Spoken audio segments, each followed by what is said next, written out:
காளி தேவியே போற்றி போற்றி. ஓம் மகா காளியே போற்றி போற்றி. ஓம் பத்ரகாளி தாயே போற்றி போற்றி. என் அன்பு குழந்தையே, இந்த மங்களகரமான தினத்தில் உனது பிரச்சனைகளை எல்லாம் போக்கி நீ கேட்ட வரங்களை எல்லாம் உனக்கு அள்ளி கொடுக்க வேண்டும் என்ற எண்ணத்தில் வந்திருக்கும் இந்த தாயை அலட்சியம் செய்து விடாமல் இதை முழுமையாக கேட்டுவிட்டு செல் என் தங்கமே. என் அன்பு குழந்தையே, இனி இழப்பதற்கு எதுவுமில்லை என்று உன் வாயிலிருந்து வரும் அந்த வார்த்தையை நான் கேட்டுக்கொண்டே இருக்கின்றேன். இனி எனக்கு என்ன இருக்கின்றது, இனி என்னிடம் இழப்பதற்கு என்ன இருக்கின்றது என்று எத்தனையோ முறை உன் வாயிலிருந்து அந்த வார்த்தையை நான் என் செவிகளால் கேட்டு இருக்கின்றேன். என் அன்பு குழந்தையே, இன்று ஒரு முக்கியமான வாக்கை கொடுக்கத்தான் வந்து இருக்கின்றேன் என் தங்கமே. என் வாக்கை மதித்து என் பிள்ளை, நீ இதை கேட்க வந்திருக்கும் இந்த நேரம் இதை முழுமையாக கேள், தள்ளிவிடாதே என் தங்கமே. நானும் பலமுறை கவனித்து கொண்டே இருக்கின்றேன். இது சரியாக கேட்பது இல்லை, சரியாக கேட்டாலும் அதை உன் மனதில் பதித்து வைப்பதும் கிடையாது என் தங்கமே. உன் மனதில் இதை வைத்து கொள்ள வேண்டும் என்று நானும் ஒவ்வொரு முறையும் கூறிக்கொண்டே இருக்கின்றேன். அப்பொழுதுதான் அது நடக்கும் பொழுது இது உன் மனதில் இருந்தால் உனக்கு பயன்பெறும் என்ற எண்ணத்தில் கூறுகின்றேன்.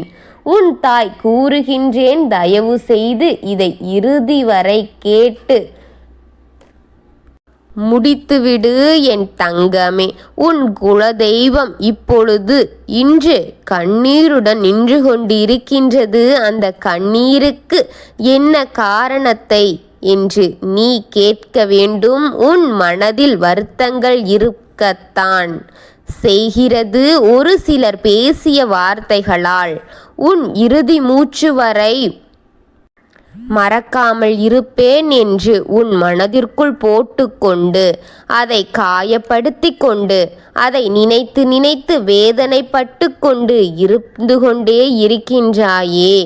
உனக்கு தெரியுமா, ஒருவர் உன்னை காயப்படுத்தி கொண்டு இருக்கின்றார். அதை நினைத்து நீ காயப்பட்டு கொண்டிருக்கின்றாய். அதை நினைத்து நினைத்து உன் வாழ்க்கையை நீ வெறுத்து கொண்டு இருக்கின்றாய். அந்த வாழ்க்கையாலும் அந்த உலகத்தில் இன்று நீ வெளியேற வேண்டும் என்று நீ வேதனைப்படுவதை நான் பார்த்து கொண்டுதான் இருக்கின்றேன். அதற்காகவே உன்னை சில வார்த்தைகளால் பேசி உன்னை காயப்படுத்த வேண்டும் என்று நீ தெரிந்தும் உன்னை நீயே காயப்படுத்தி கொண்டிருக்கின்றாயே என் தங்கமே. அவர்கள் எதிர்பார்ப்பதை நீ ஏன் நடத்தி கொண்டே இருக்கின்றாய்?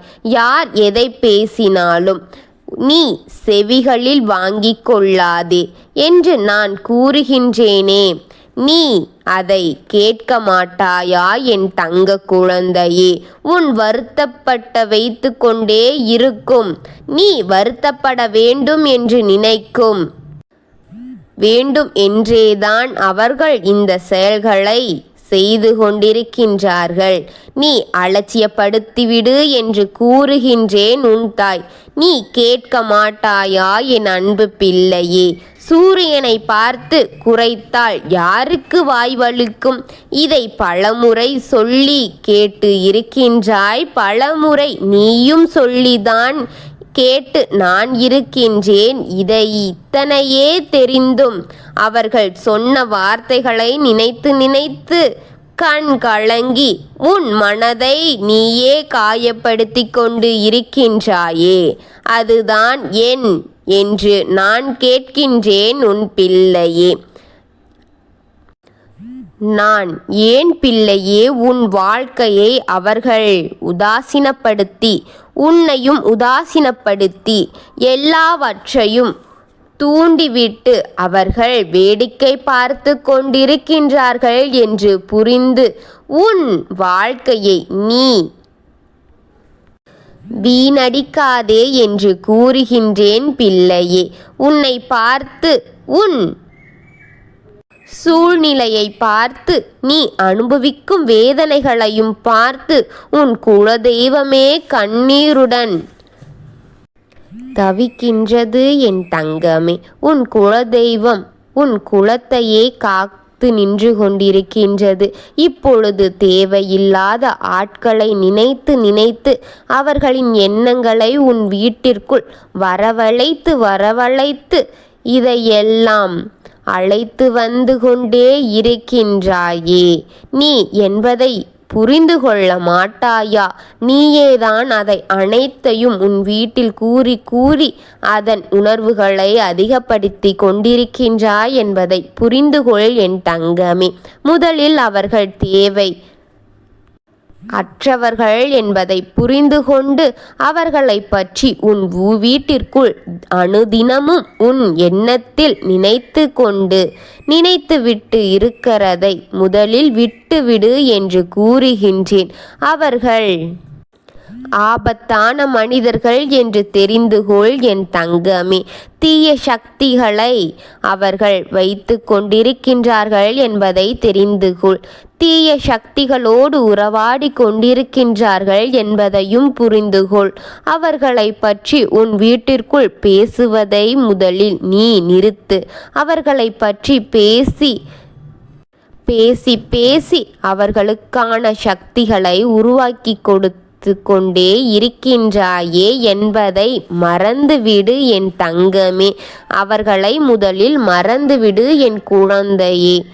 அப்படித்தான் பேசுவார்கள். உன் மனநிலையை புரிந்துதான் தேவையில்லாத வார்த்தைகளை வைத்து தான் உன் மனதை புண்படுத்தி கொண்டிருக்கின்றார்கள். அதற்காகத்தான் நீ இடம் கொடுக்காதே, பேசினால் பேசிவிடு என்றுதான் நான் கூறுகின்றேன். அதை உன் செவிகளிற்கு எடுத்து செல்லாதே. திருப்பி பார்த்து உன்னை அவர்கள் கேட்கும் அளவிற்கு நீ விடாதே என் குழந்தையே. அவர்கள் பேசிவிட்டு போகட்டும் என்று செவிகளை பார்க்காமல் திருப்பி வந்து பார். உன்னை பார்த்து யாராலும் எதையும் பேச மாட்டார்கள். நீ நின்ற இடம் அதை கேட்காமல் தானே அவர்கள் அதை பேசி கொண்டிருக்கின்றார்கள். ஒருவரை பற்றி உன்னிடம் பேச வந்திருக்கிறேன் என்றால் அதை நிறுத்து. மற்றவர்களை பற்றி என்னிடத்தில் பேசுவதை நிறுத்து. அது எனக்கு பிடிப்பதில்லை. மற்றவர்களை பற்றி என்னிடம் புறம் பேசுவதை முதலில் நிறுத்து என்று ஒரு முறை முகத்தின் முன் அவர்களிடம் சொல்லிப்பார் என் தங்கமே. நீ சொல்லிவிட்டால்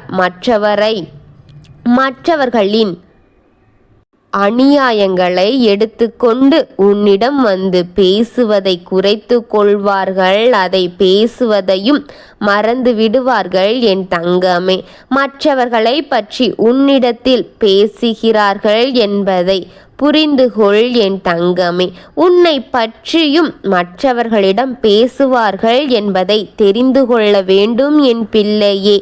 காலம் மிகவும் மோசமானது, மாறிவிட்டது என் தங்கமே.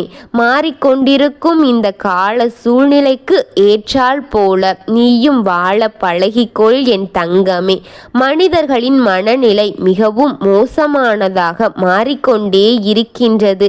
எவரையும் வாழவிடக்கூடாது என்ற எண்ணம்தான் தலை தூக்கி நின்று கொண்டிருக்கின்றது.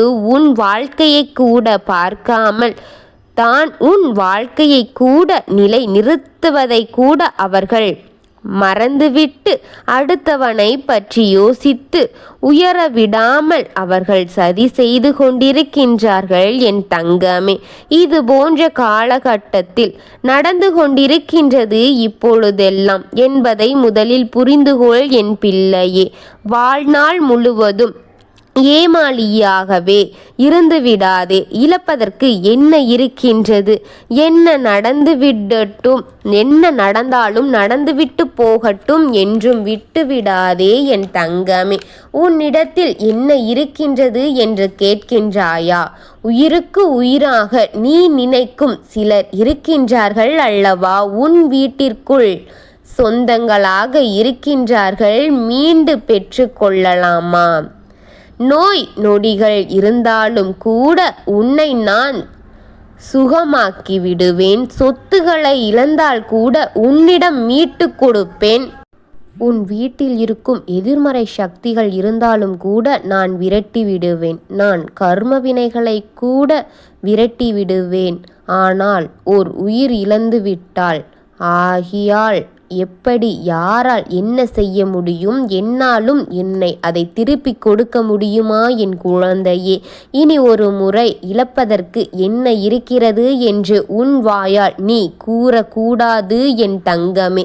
இது உன் தாயின் எச்சரிக்கை. நான் சொல்லுவதை இப்பொழுதாவது முழுமையாக புரிந்துகொள். இழப்பதற்கு எதுவும் இல்லை என்று கூறுவதை முதலில் நிறுத்தி புரிந்துகொள் என் தங்கமே. இதை முழுமையாக என்ன சொல்ல வருகிறேன் என்பதை முதலில் புரிந்துகொள். உனக்கு என் அன்பு பிள்ளையே, உன் குலதெய்வமே கண்ணீர் விட்டு கொண்டிருக்கின்றது. என் குழந்தையும் படாத பாடுகளை எல்லாம் பார்த்துதான் வந்து கொண்டிருக்கின்றது. படாத பாடுகளை பார்க்க முடியவில்லையே என்னால் என்று உன் குலதெய்வம் கண்ணீர் விட்டு என்னால் என் குழந்தையை காக்க முடியவில்லையே என்று கதறிக்கொண்டிருக்கின்றது என் தங்கமே. என் குழந்தையை என்னால் மீட்டெடுக்க முடியவில்லை என்று கண்ணீர் விட்டு வருத்தப்பட்டு கொண்டிருக்கின்றது உன் குலதெய்வம்.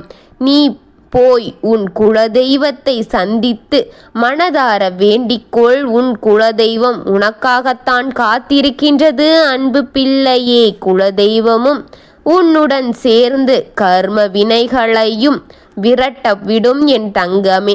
நானும் உன் குலதெய்வமும் சேர்ந்து பேசி கர்ம வினைகளை எல்லாம் கரைத்து கொண்டுதான் இருக்கின்றோம். நான் உனக்காக இருக்கின்றேன் என் தங்கமே. உன் வாழ்வு சிறக்கட்டும். உன்னோடுதான் நான் இருக்கின்றேன். உனக்கான நல்லதை அனைத்தையும் செய்து உனக்கு துணையாக உன்னை காத்து நான் இருப்பேன் என் தங்கமே. வாழ்க்கையில் 1000 கஷ்டங்கள் இருக்கட்டும், உனக்கு துணையாக நான் இருப்பேன் என் தங்கமே. உன்னை விட்டுவிட மாட்டேன். உனக்கு வேண்டியதை நான் கொடுப்பேன். நான் உனக்காக அனைத்தையும் கொடுத்து உன்னை மகிழ்விப்பேன் என் குழந்தையே. ஆனால் நீ தேடியதை உன் கையில் கொண்டு வந்து சேர்த்து விடுவேன். நீ கேட்டதை நீ மறந்தாலும் கூட நான் மறக்காமல் அதை உனக்கு தருவேன் என் தங்கமே. உனக்காக நீ எதிர்பார்த்ததை நான் உன்னிடம் கொண்டு வந்து நிறுத்துவேன். உன் கையில் அதை சேர்ப்பேன். இதுதான் இந்த தாயின் சத்தியம் என் தங்க பிள்ளையே. நான் உன்னோடு இருக்கின்றேன் என்ற நம்பிக்கை உனக்கு இருந்தால், இந்த தாயை நீ உணர்வது உண்மை என்று நீ நினைத்தால், இதை முழுமையாக கேட்டு இருந்தாய், ஆனால் இது அனைத்தும் உன் வாழ்க்கையில் நடக்கின்றது என்பதை நீ உணர்ந்திருந்தாய், ஆனால் இந்த தாய்க்கு துணையாக நீ இருக்கின்றாய் என்றால், இதை முழுமையாக பார்த்து என்னை ஆதரித்து வந்த உனக்கு அனைத்து நன்மைகளையும் உன் தாய் வெகு விரைவாக கொண்டு வந்து சேர்ப்பேன் என் தங்கமே. ஓம் காளி தேவியே போற்றி போற்றி. ஓம் மகா காளியே போற்றி போற்றி. ஓம் பத்ரகாளி தாயே போற்றி போற்றி. வாழ்க வளமுடன்.